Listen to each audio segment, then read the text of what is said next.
Right. Well, just you can see here, that was this helicopter, just you can tell anyway. That was the Airbus helicopter EC120, that was a Colibri helicopter, that was. Which, as you can see, the registration is G-DLUX, that is. Oh yeah, it's going to say this is the one that's operated by the EBG helicopters, which is obviously this is the one we have seen though. So yeah, just you can see from here, that literally just took off from his. That literally just took off at Truro Airfield this morning though, around 8:40 by the looks of it. And as you can see, it literally just came around here anyway. As it came here just about 15,000 feet anyway. Obviously this is the helicopter that we previously have seen. You know, but obviously this is the second time we get to see this one anyway.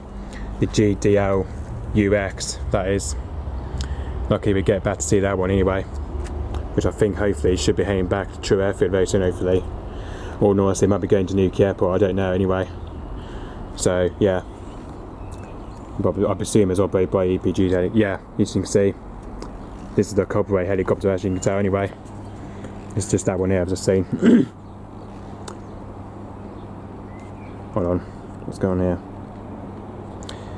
So as you can see, this is definitely one of the private owner ones. As you can see, that's Airbus helicopters H120 Colibri, that is.